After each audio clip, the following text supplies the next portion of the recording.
I will be discussing Janeane Garofalo and why she's deserving of better treatment. She was born in Newton, New Jersey on September 28th, 1964. She identifies as asexual, and there's this funny podcast I listened to where she said a lot of people mistake her for being Jewish and a lesbian, but she was sad that she was only an asexual atheist, which was less interesting in her eyes. And her net worth is $5 million.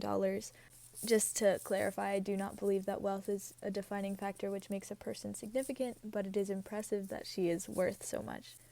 She definitely made a name for herself. She went from living a middle-class life, doing random jobs like a bike messenger, a shoe saleswoman, waitress, to getting into showbiz.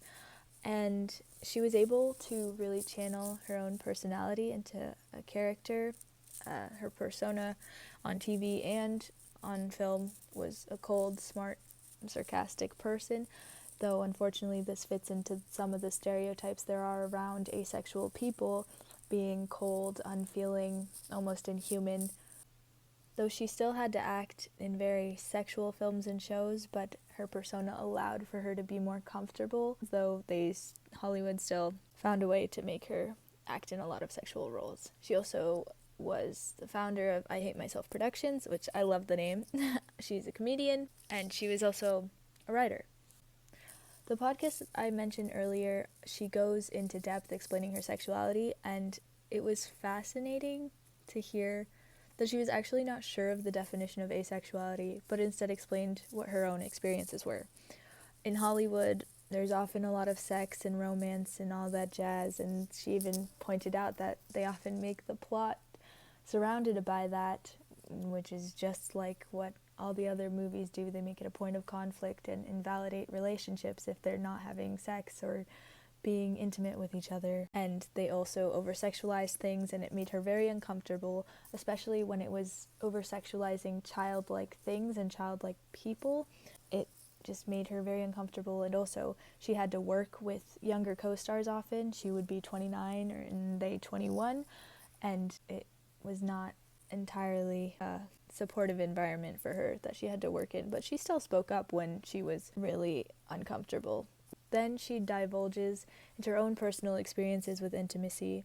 She does have a husband, but they have an open relationship, and they are more like best friends at this point. She has no desire or need to have sex with other people, but she still has had a decent amount of sexual partners in her past, and just because someone's asexual doesn't mean that they can't have sex. But she really doesn't engage in it much. She mostly engaged in it a lot because she was drunk and they were one-night stands. It wasn't unconsensual, but it wasn't something that she wanted to do. She is an icon. She's literally iconic. She was a voice for her generation, and I think people love her so much because she vents about whatever pisses her off, and she's also very progressive. Lastly, she's been in more than 50 films and so many television appearances. Here are her most popular movies.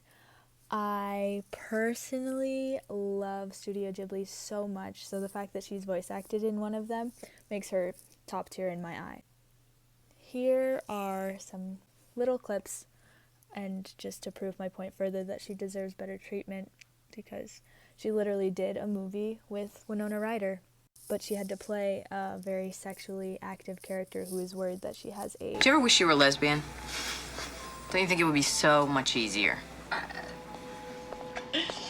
Sometimes, but I couldn't go through with it. I'd start laughing or something.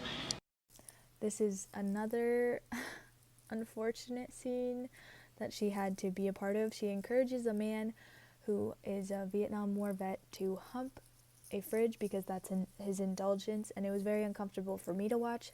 I imagine it was very uncomfortable for her to shoot, and it was in the film Wet Hot American Summer, so I can only imagine how that entire film went for her.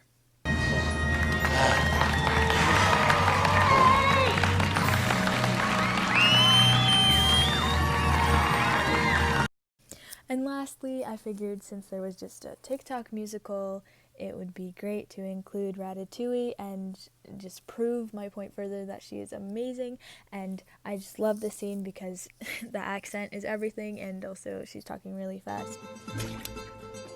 What are you doing? I'm cutting vegetables. I'm cutting the vegetables. No, you waste energy and time. You think cooking is a cute job, eh? Like mommy in the kitchen? Well, mommy never had to face the dinner rush when the orders come flooding in and every dish is different and none are simple and all have the different cooking times but must arrive on the customer's table at exactly the same time, hot and perfect. Every second counts and you cannot be mommy! And at this point, if you argue that she's not amazing and she doesn't deserve better treatment from Hollywood, I don't know what else to tell you. She's probably the definition of iconic.